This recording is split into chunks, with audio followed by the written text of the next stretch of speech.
Hello friends, welcome to Mother Simple Kitchen. আশা করি সবাই ভালো আছো।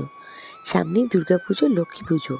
চলো এই সময় বানিয়ে নেওয়া যাক সম্পূর্ণ ভোগের নিরামিষ একদম বাঁধাকপির রেসিপি। এটা তোমরা যে কোনো পুজোয় এটা ভোগে দিতে পারো, বা লক্ষ্মী পুজোর সময় আমরা তো বাঁধাকপি এগুলো বানাই, তখন এই রেসিপিটা একদম কিন্তু পারফেক্ট। চলো দেখে নেওয়া যাক ভোগের নিরামিষ বাঁধাকপির তরকারি।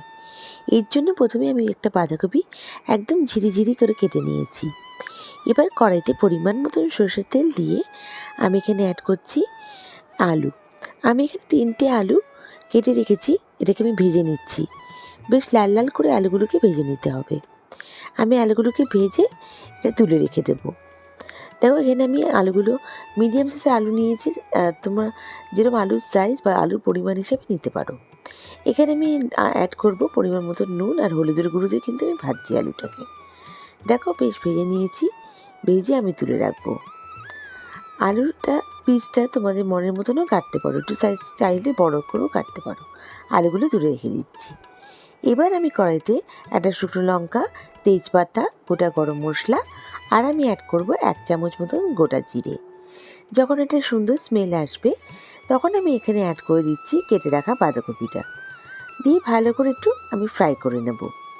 তেলের সঙ্গে ভালো করে মিশিয়ে একটু ভালো করে বাঁধাকপিটাকে ফ্রাই করে নিতে হবে আমাদের। দেখো একটু হালকা করে নাড়িয়ে চাড়িয়ে নিচ্ছি। সব বাঁধাকপি দেওয়া হয়ে গেছে। বাঁধাকপিটা এখন লাগছে অনেকটা, কিন্তু পরে কিন্তু জল ছেড়ে রান্না হওয়ার পর বাঁধাকপির কোয়ান্টিটি কিন্তু কমে যাবে। দেখো আমি এবার এটাকে ভালো করে একটু মিক্স করে নিচ্ছি তেলের সঙ্গে, যাতে তেলের সঙ্গে মশলার সাথে ভালো করে এই বাঁধাকপিটা ফ্রাই হয়ে যায়। এবার আমি একটু দিয়ে নাড়িয়ে চাড়িয়ে নিচ্ছি। ভালো করে এটাকে মিশিয়ে নিতে হবে। এরপর আমি এখানে অ্যাড করছি 1 চামচ হলুদের গুঁড়ো, 1 চামচ কাশ্মীরি লঙ্কার গুঁড়ো, 2 চামচ মতন জিরে গুঁড়ো, আর এখানে আমি দেবো স্বাদ অনুযায়ী নুন। আর আমি এখানে অ্যাড করব আদা বাটা। আমি এখানে 1 চামচ মতন আদা বাটা দিয়ে দিয়েছি। দেখো দিয়ে এবার ভালো করে আমাকে কিন্তু মিক্স করতে হবে। খুবই অল্প মশলায় একটা সুস্বাদু ভোগের রেসিপিটা আমি এখানে শেয়ার করেছি। এখানে একদম বেশি মশলা কিন্তু ইউজ করা হয়নি। তোমরা দেখতেই পাচ্ছ কত কম মশলায় রান্নাটা হচ্ছে। এবার আমি ভালো করে মিশিয়ে নিচ্ছি। এরপর যেটা এখানে অ্যাড করব সেটা হচ্ছে আমার কড়াইশুঁটি। আমি এখানে ফ্রোজেন পিস নিয়েছি, কিন্তু এই সময় কড়াইশুঁটিটা পাওয়া যায় না। তোমরা চাইলে ফ্রেশ পিস যদি পাও তুমি তো অ্যাড করতে পারো। আর এখানে আমি অ্যাড করছি ভেজে রাখা আলুগুলো। এবার আমি একটু ভালো করে একটু নাড়িয়ে চাড়িয়ে দিচ্ছি যাতে মশলাটা মিশে যায়। আমি এখানে একটু দেখো তোমরা চাইলে একটু মিষ্টি অ্যাড করতে পারো। এবার আমি ঢাকা দিয়ে রেখে দিচ্ছি। ঢাকা দিয়ে কুক করবো এটাকে। এটা রান্নাটা একদম লো ফ্লেমে ঢাকা দিয়ে কুক করতে হবে। রান্নাটা কিন্তু প্রায় রেডি হয়ে এসছে। এখানে কাঁচা লঙ্কা দিচ্ছি, দিয়ে ভালো করে একটু মিশিয়ে আরও কিছুক্ষণ আমি কুক করে নেব। যেখানে রান্নার কোনো জল দেওয়ার দরকার নেই, যেহেতু বাঁধাকপি দিয়ে যে জলটা ছাড়বে সেই দিয়ে কিন্তু রান্নাটা হয়ে যাবে।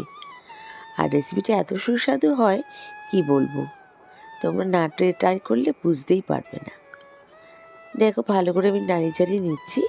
এবার যেটা এখানে মেন ইনগ্রিডিয়েন্ট এখানে এটা অ্যাড করব, যেটার জন্য এর স্বাদ দ্বিগুণ বেড়ে যাবে। আমি এখানে ঘি দিচ্ছি 1 চামচ মতন। আর এখানে অ্যাড করবো হচ্ছে ভাজা মশলা। ভাজা মশলাটা দেওয়ার জন্য রান্নার স্বাদ কিন্তু দ্বিগুণ বেড়ে যাবে। ভাজা মশলায় আছে ধনে, জিরে, মৌরি, এলাচ, শুকনো লঙ্কা। আমি ড্রাই রোস্ট করে নিয়ে এটা গুঁড়ো করে নিয়েছি। এটা ডিটেল রেসিপি আমার চ্যানেলে তোমরা পেয়ে যাবে। আমি কিন্তু তোমাদের এখানে আমি স্ক্রিনে পরে দিয়ে দেব।